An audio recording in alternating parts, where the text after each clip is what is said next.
Bonjour Nadège Bonjour Giletti. Pascal. Alors pour nos internautes qui nous suivent sur les réseaux sociaux, bienvenue dans cette chronique Nanao où on accompagne et on soutient l'entrepreneuriat des femmes. Nous sommes ici à Guérande. C'est une très belle région. Ceux qui connaissent pas, c'est en Loire-Atlantique. Et donc près de la mer, évidemment. Et tu es entrepreneur, tu as entrepris. Donc tu vas nous dire exactement ce que tu as créé, depuis quand l'as-tu créé, et puis qu'est-ce qui t'a poussé à entreprendre, Nadège? Oui, alors moi j'ai lancé mon agence Web Adjoint qui est spécialisée dans le référencement naturel, ce qu'on appelle le SEO.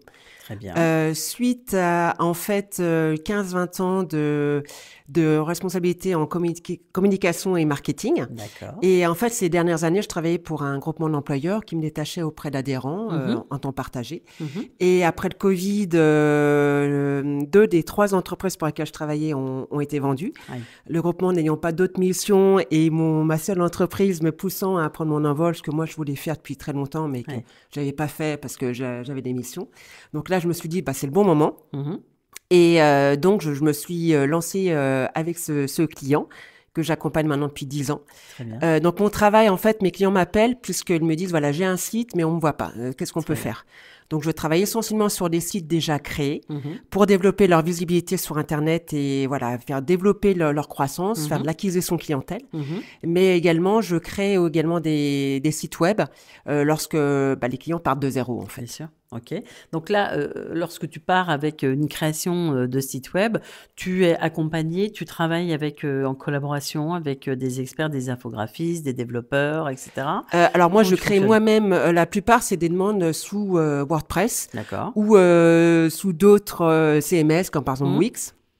Et donc moi, je travaille en amont tout ce qui est le contenu et au niveau du contenu dont je le gère, mais également je fais appel à des graphistes Oui, bien sûr. puisque C'est un je métier. conseille, voilà, et je conseille vraiment de créer, lorsqu'on part de zéro, une vraie identité graphique qu'on puisse décliner sur d'autres supports de communication ou même commercial. Donc, je travaille effectivement, je fais appel à des graphistes indépendantes et on travaille en binôme pour délivrer le site au client final. Très bien. Alors, Nadège, il y en a plein qui la connaissent, hein, bien sûr, sur le territoire. Tu es une femme de réseau. Tout à fait. Tu es très investie sur le développement économique de ton territoire. Est-ce que tu peux nous en parler? Oui, j'ai intégré le réseau déjà Femmes de Bretagne dès le lancement de ma création, en fait. Je connaissais déjà ce réseau lorsque j'étais salariée, je trouvais ça fantastique. Donc, c'était un des premiers réflexes que j'ai eu lorsque j'ai lancé mon activité. J'ai intégré une journée de contact, de découverte. Et puis, j'ai trouvé ça génial. La coordinatrice qui était sur Pornichet partant, il n'y avait plus rien sur la presqu'île. Donc, avec une autre bénévole, on a lancé ça il y a 3 ans maintenant. Et maintenant, on est 2 à l'animer. La communauté a bien grandi. On est une centaine d'adhérentes. Génial. Sur toute la presqu'île. Donc, ça va du Croisic à Herbignac, en passant par la Baule et bien sûr Guérande. Très bien. Donc, nous, on organise une fois par mois des ateliers de montée en compétences sur vraiment le thème entrepreneuriat. Donc, ça peut être justement soit sur les réseaux sociaux, soit sur le référencement naturel, puisque chaque atelier, en fait, est animé par une bénévole sur sa compétence métier. Génial. Voilà, donc la bénévole, la Ça membre... lui donne un peu de la visibilité aussi. Exactement. Un peu de visibilité, ce qui est bien. Et puis, l'ADN vraiment de l'association, c'est un partage de compétences. Génial. Et puis, à côté de ça, on organise aussi soit un café rencontre, soit en fin de journée des after-work, de façon à ce que toutes les femmes réseauter. entrepreneurs se connaissent qui sont les autres professionnels sur le territoire qui peuvent les aider ou être importantes pour leur propre clientèle. Bien sûr.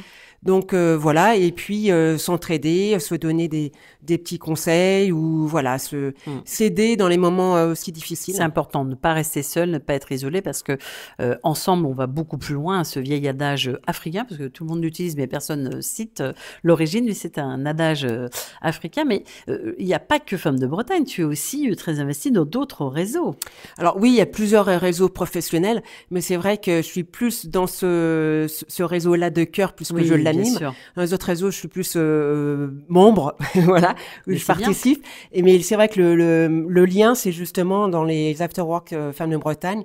maintenant, je crée des co-after work Génial. pour faire, se faire connaître entre les autres réseaux qui sont également mixtes. Bien sûr. De façon à toujours la même idée, mailler le territoire, faire en sorte que tous les entrepreneurs se connaissent, ou connaissent un peu plus qui sont les professionnels. Bien sûr, et puis chaque réseau a sa spécificité. C'est ça, on est complémentaires.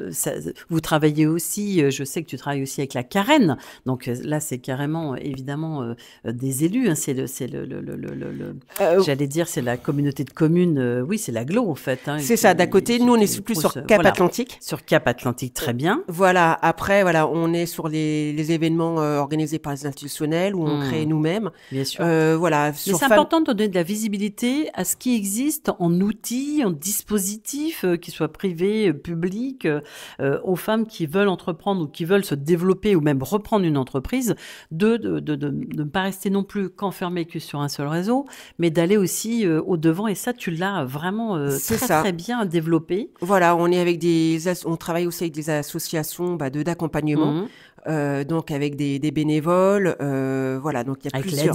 Avec l'ADI, avec l'association Compétences qui est sur Saint-Nazaire et sur Nantes. Ouais, tout à donc fait. l'idée, c'est vraiment croiser les connaissances, diffuser le maximum d'informations. C'est toujours répéter la même chose. Bien sûr. Mais voilà, il y en a besoin au niveau de la création, mais également au cours des 3 premières années de création. Puisqu'il y a beaucoup de choses qui sont faites pour les créateurs, mais peut-être un peu moins en cours de développement. Et c'est vrai que c'est les premières années qui sont le plus importantes. Donc l'idée, c'est vraiment... C'est une belle communauté du coup qui s'est créée, plus de 200 personnes lorsque vous réunissez tout ce petit monde. Voilà, il y a l'antenne de Saint-Nazaire, il y a une nouvelle antenne à Pontchâteau en Femmes de Bretagne, il y a à Pornic, il y a la Roche-Bernard, puisqu'on est en sud de Bretagne, donc le Morbihan est vraiment très proche. Bien sûr. Donc voilà, c'est toujours le même point d'entrée, en fait, c'est créer, tisser un plus grand maillage de façon que ça soit utile à tout le monde. Le but, c'est de développer l'activité aussi sur le territoire. Tout à l'heure, en préparant cette interview, Nadège, on échangeait aussi sur des structures où il faut absolument qu'ils sont à la disposition de toutes et tous. Je pense notamment à Saint-Nazaire, à la Maison de l'Entrepreneur, où on a tout cet écosystème, que ce soit de l'accompagnement à l'entrepreneuriat, les associations qui sont là aussi comme compétences, etc. Quelqu'un pousse la porte, que ce soit une femme ou un homme, et a accès tout de suite à toute cette richesse d'écosystème. Ça, faut vraiment le dire, le répéter. C'est bien sûr porté par la CCI Nantes Saint-Nazaire. Vous avez donc cette maison de l'entrepreneur sur, Saint-Nazaire, et donc qui couvre toute la côte. Et puis, vous retrouvez la même chose qui s'appelle la MET sur la métropole nantaise, qui est à Saint-Herblain et qui est donc la maison de l'entrepreneuriat et des transitions. Ça, c'est important d'y aller parce qu'on y retrouve vraiment tous les écosystèmes. Et ça, je pense que je t'entendais encore en parler tout à l'heure. Je pense que ça, c'est indispensable de ne pas rester seul ou de tracer dans son sillon, mais d'aller vraiment à la rencontre des autres réseaux, parce que c'est là qu'on s'aperçoit qu'on a besoin et qu'il y a des choses qui peuvent concorder et faire une collab, comme disent les jeunes, et de faire des choses intéressantes ensemble. C'est ça, il ne faut pas hésiter à pousser la porte. On a pas mal d'informations et puis d'aide. C'est vrai que donc, la maison d'entreprise à Saint-Nazaire permet d'avoir en un seul lieu plusieurs portes d'entrée. Et puis, mais il faut savoir aussi que les bénévoles sont aussi, se déplacent aussi dans la presqu'île. Puisque parfois, même si c'est pas très loin, on peut pas forcément, lorsqu'on est commerçante, quitter sa boutique. Voilà. Donc, il y a un vrai travail aussi sur le terrain. Et au sein de Femmes de Bretagne, c'est ce qu'on essaye aussi, même si les ateliers, pour l'instant, se font sur Guérande. Les autres événements sont un peu partout. Dans différentes villes de la presqu'île pour justement aller à la rencontre des femmes entrepreneurs. Super. Si tu avais un conseil à donner à nos internautes qui nous regardent, que ce soit pour les femmes ou pour les hommes, mais là, particulièrement pour les femmes, en tant que coordinatrice, quel serait-il? Quelqu'un qui voudrait se lancer, qu'est-ce que tu lui conférerais comme premier conseil? C'est déjà cibler quels sont déjà les organismes institutionnels d'accompagnement, d'aller les voir et puis après commencer à rejoindre des réseaux. Alors vous pouvez y aller rejoindre des événements à titre gratuit ou mais sans forcément être tout de suite adhérent, histoire de voir voir, mais il faut lancer la machine. C'est ça. Et après, ça vient un peu tout seul. Mais c'est vrai qu'il faut d'abord lancer soi-même. Il faut se mettre en mouvement. Faut lancer le premier pas. Et puis après, c'est un cercle vertueux. Les rencontres font que vous en rencontrez d'autres, etc. Mais bien sûr, il faut que ça parte de vous-même. Mais oui. Et puis après, voilà, les rencontres font que vous pouvez avoir aussi des touches pour votre propre business, mais également connaître mieux et vraiment s'épauler et avoir des retours d'expérience qui sont aussi une vraie aide. Ouais. Alors, on le redit pour nos internautes, si vous avez un site qui peut être magnifique, mais où on ne vous voit pas du tout, alors, et que vous êtes bien sûr sur cette belle région, n'hésitez pas, Nadège, c'est ton cœur de métier, c'est ton ADN. Le référencement, c'est très important. Et en tous les cas, merci pour toute ton implication, ce que tu déploies sur ce beau territoire. Et on se dit à très bientôt. Merci Nadège. Au revoir.